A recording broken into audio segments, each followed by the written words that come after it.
cómo una victoria nacional se convirtió en condena para millones. Lo que hace solo unos años se celebró como el mayor logro de la independencia energética en Polonia, hoy es una pesadilla para familias, trabajadores y empresas. Prometieron seguridad, prometieron control, prometieron facturas más bajas. Pero la realidad llegó con el frío. En apenas una semana de enero, la famosa infraestructura del Baltic Pipe, ese gasoducto que debía blindarnos ante cualquier amenaza, colapsó. La presión cayó a cero justo cuando más lo necesitábamos. Y con el gas, se apagaron también las chimeneas de gigantes industriales. Miles de trabajadores se fueron a casa, pero esta vez sin futuro asegurado. Y lo más doloroso es la indiferencia. Mientras las autoridades polacas, desesperadas, pedían ayuda a sus aliados, Europa y Estados Unidos miraban para otro lado. Berlín cerró sus depósitos para proteger a sus propios ciudadanos. Washington ni devolvió la llamada. Prefirió vender el gas a Asia, donde pagaban más. La solidaridad europea desapareció tan rápido como bajó la temperatura, dejando claro que, ante el negocio, la unidad es solo una palabra bonita. ¿Y los ciudadanos? Ellos pagan la factura. Literalmente. Entre precios descontrolados de la energía, subidas en la cesta básica y el miedo a perder el empleo, la estabilidad económica de millones está en juego.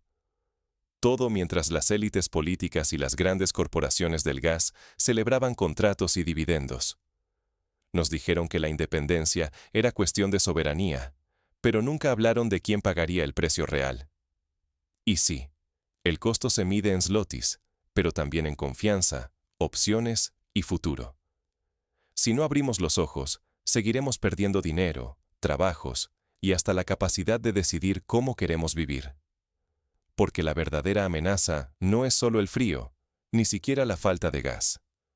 Es un sistema diseñado para beneficiar a unos pocos y dejar a la mayoría sin poder. Ahora, vamos a desenredar cómo llegamos a este punto y por qué el sistema falló. La crisis no nació de la nada. ¿Qué decisiones nos trajeron hasta aquí? Para entender el desastre energético que vive Polonia hoy, tenemos que mirar atrás, al punto en el que todo comenzó. Tras años de tensiones con Rusia y el estallido de la guerra en Ucrania, en 2022, el gobierno polaco apostó con fuerza por la llamada independencia energética. El plan parecía simple: cortar lazos con Gazprom, la gigante rusa del gas, y abrir la Baltic Pipe, una tubería estratégica que prometía traer gas desde Noruega. Sobre el papel, esto sonaba a triunfo, a libertad frente a un vecino incómodo. Pero el entusiasmo político sepultó cualquier advertencia técnica. Porque la realidad es que la Baltic Pipe, por sí sola, nunca tuvo la capacidad de suplir toda la demanda doméstica de Polonia. Era como intentar llenar un estadio con el grifo de la cocina. En vez de buscar soluciones realistas, se apostó también por el mercado spot. Comprar gas en el momento, al precio que marquen las bolsas globales. Se confiaron en el GNL, el gas natural licuado, y en lo que llamaron la solidaridad europea, es decir, en que sus socios de la Unión Europea ayudarían ante cualquier emergencia.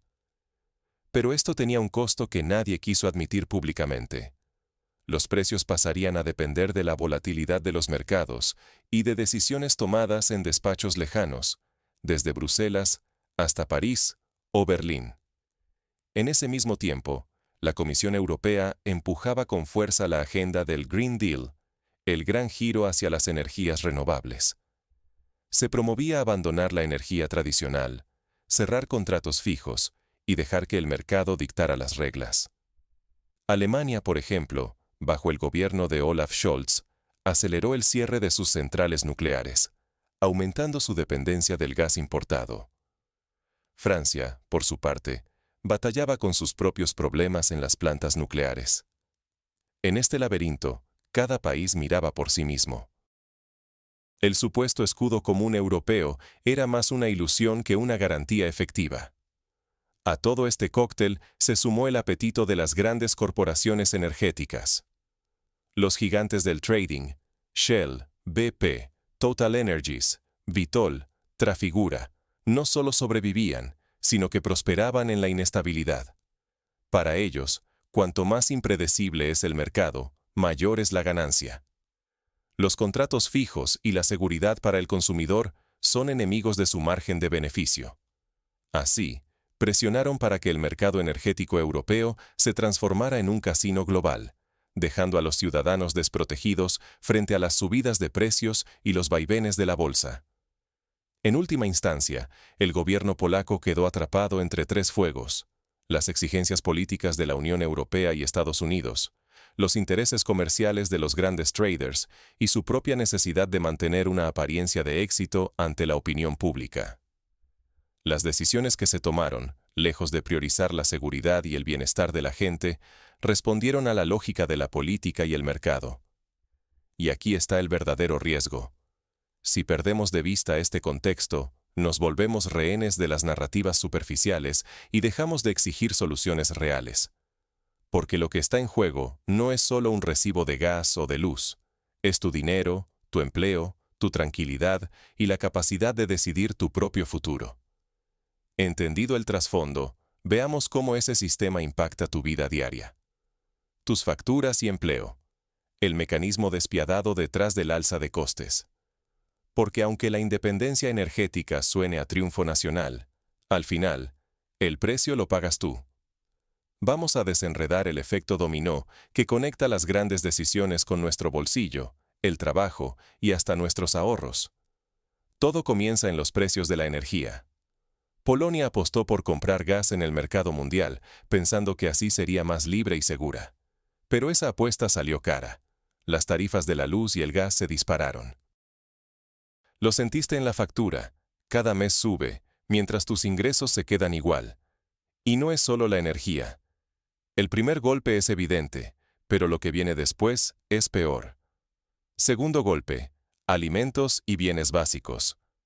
El gas no solo calienta tu casa, es fundamental para la industria química, la producción de fertilizantes, plásticos, envases, combustible para transportar todo lo que compras.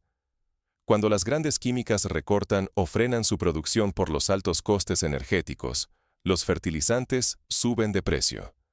¿Qué pasa entonces? Producir comida se encarece. Sube el coste para agricultores, sube el precio para ti. Pan, carne, leche, verduras, todo más caro. Añade el transporte, que también se encarece por la energía.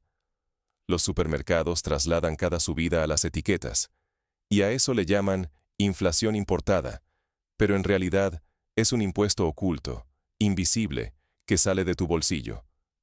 Tercer golpe, empleo e ingresos. Las fábricas, empresas de transporte, hasta los pequeños negocios, todos pagan más por energía. ¿Cómo lo resuelven? Tres opciones: subir precios, reducir personal o cerrar. Y normalmente, todo ocurre a la vez. Primero, congelan sueldos. Después, llegan los recortes de personal. Más tarde, reducen jornadas. Y por último, despidos. Miles de trabajadores en la industria, energía, logística o agricultura se ven amenazados. Menos empleo significa menos dinero en el sistema, menos aportes a pensiones, menos impuestos, más presión a la seguridad social. Es una reacción en cadena. Lo que empieza con una mala decisión política, termina en tu mesa, tu contrato y tu cuenta de ahorros. Cuarto golpe: impuestos y deuda pública.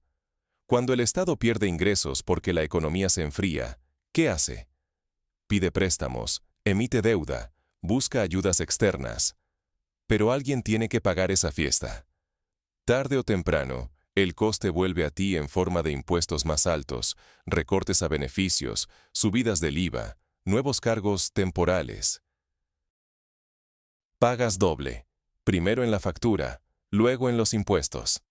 Es el círculo vicioso en el que siempre terminas perdiendo.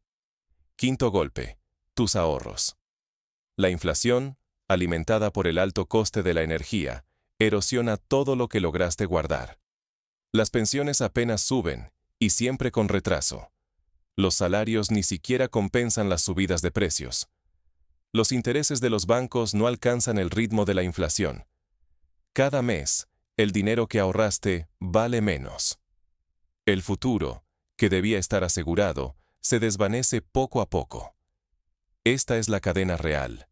Una decisión política lleva a la cancelación de contratos estratégicos, a depender del mercado y de precios internacionales, a subidas de costes para empresas y transporte, a despidos, a menos ingresos para el Estado, a nuevos impuestos y finalmente a una vida más cara y menos segura para todos. No es una teoría ni un discurso fatalista. Es un mecanismo que ya sientes en tu bolsillo y en tu día a día. Lo más duro es que las élites y las grandes empresas no pierden en este juego. Recortan costes, reciben ayudas, trasladan los gastos hacia abajo, a ti. Mientras tú piensas cómo pagar la luz o llenar la nevera, en los despachos se negocian nuevas compensaciones para el sector privado. El riesgo real, el de verdad, es ignorar este mecanismo.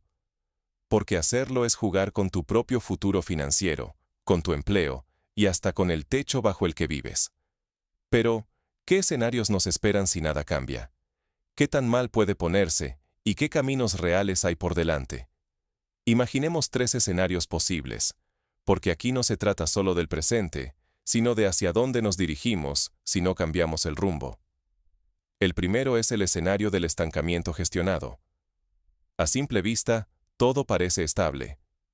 Las ayudas estatales llegan, hay subsidios nuevos, la calefacción funciona, las tiendas no cierran, la luz no se va. Pero la realidad es que el precio de esa aparente estabilidad es una carga cada vez mayor de deuda y de impuestos. Las tarifas no bajan, los salarios se estancan, las pensiones apenas alcanzan la inflación y la economía se queda sin impulso. Es el escenario de la estabilidad pobre. Sigues viviendo, pero cada año eres un poco más pobre. Tus ahorros se esfuman, tus hijos se marchan buscando algo mejor fuera, y las perspectivas para el futuro se reducen. La sociedad se acostumbra a una vida cada vez más limitada, donde el único consuelo es que, al menos, el sistema no ha colapsado. Todavía. El segundo escenario es mucho más turbulento. Una crisis energética sin control. Aquí entran en juego factores externos. Competencia feroz por el gas entre Europa y Asia, Estados Unidos redirigiendo suministros donde se paga mejor, conflictos en Oriente Medio. La consecuencia es un mercado volátil, con saltos bruscos de precios cada pocos meses. En invierno, escasez y frío. En verano, un respiro temporal hasta que vuelva a subir todo otra vez. El Estado responde con restricciones, límites de consumo, prioridades para sectores estratégicos, apagones rotatorios, tarifas especiales. ¿El resultado? Solo quien puede pagar vive con normalidad. El resto pasa frío, ahorra cada céntimo y se agranda la brecha entre quienes tienen y quienes no. Pequeños negocios cierran en masa, la industria emigra a países con energía más barata, el paro se dispara y la tensión social crece. Este escenario empuja a la población a una lucha diaria por lo básico, y las protestas comienzan a llenar las calles. Pero existe un tercer escenario, el más grave: el colapso sistémico. Basta que coincidan varios factores: un nuevo conflicto geopolítico, sanciones a gran escala, fallos críticos en infraestructura, un invierno duro o una crisis financiera europea. Entonces, el sistema falla del todo. Se interrumpen los suministros, se acaban los subsidios, el presupuesto estatal no da abasto y empiezan los apagones y los recortes drásticos. Empresas cierran, el desempleo explota, los bancos no prestan, los precios se desbocan y la confianza en las instituciones se evapora. La gente entra en pánico. Ya no es solo una crisis energética, es un shock social y económico. En cualquiera de estos caminos, las implicaciones sociales y económicas son profundas. Lo primero que crece es la deuda colectiva. Los impuestos suben, y cada vez más gente emigra, sobre todo los jóvenes, estrangulando aún más la base impositiva y agudizando el círculo vicioso de empobrecimiento. El recorte de garantías sociales se vuelve inevitable. Se congelan ayudas, se endurecen los requisitos para pensiones y salud, y todo se justifica por la emergencia. El aparato estatal gana poder. Hay más control administrativo, más regulaciones y vigilancia, todo bajo el argumento de la seguridad energética. La crítica se percibe como amenaza, se justifica la represión de protestas y el discurso público se llena de excusas externas, nunca de autocrítica. La sociedad se polariza.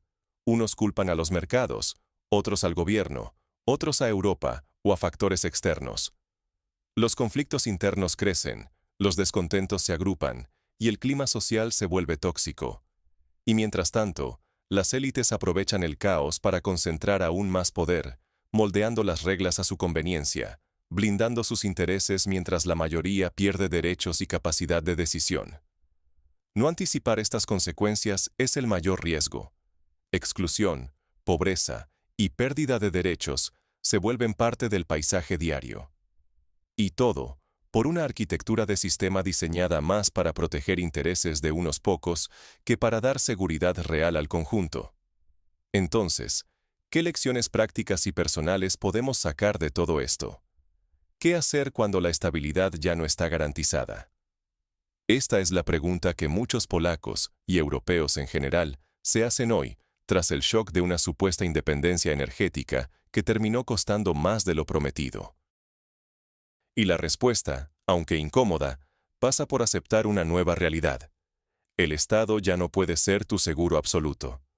Toca actuar con realismo, sin esperar salvavidas que tal vez nunca lleguen. Primero, toca cuidar cada zloty más que nunca. La época de facturas predecibles y presupuestos tranquilos parece cosa del pasado. Ahora, vigilar gastos, evitar deudas innecesarias y crear reservas, aunque sean pequeñas, puede marcar la diferencia entre afrontar una crisis o quedarse sin margen de maniobra. Lo mismo vale para el trabajo. Ya no basta con confiar solo en la continuidad de tu empleo o de tus derechos laborales. Es momento de pensar en cómo diversificar tus fuentes de ingresos, formarte en habilidades útiles y fortalecer la seguridad de tu familia. La volatilidad llegó para quedarse. Segundo, no te dejes engañar por las promesas grandilocuentes. Políticos y medios pueden insistir en que todo es temporal, que aguantemos un poco más, y que el sacrificio traerá estabilidad. Pero la verdad es que la arquitectura del sistema está diseñada para priorizar intereses corporativos y geopolíticos, no necesariamente tu bienestar. Por eso, analiza cada mensaje con escepticismo. Pregúntate, ¿quién se beneficia realmente de las decisiones? ¿Quién paga la factura final?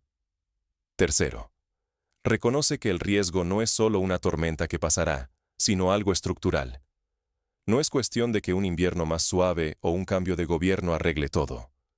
Las reglas han cambiado. Los recortes sociales, la concentración de poder, la reducción de ayudas.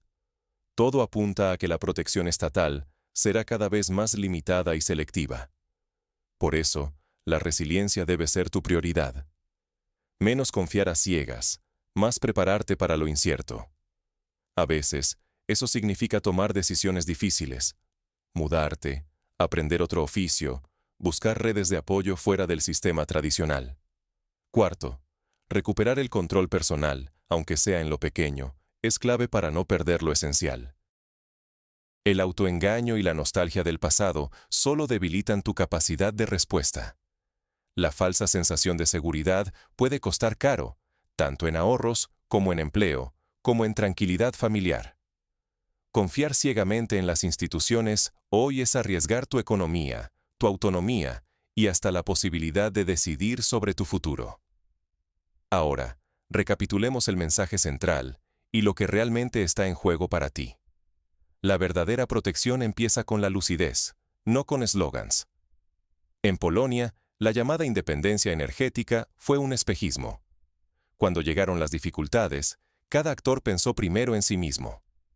Los grandes socios protegieron sus propios intereses. Las corporaciones buscaron su beneficio. Bruselas se limitó a sus informes.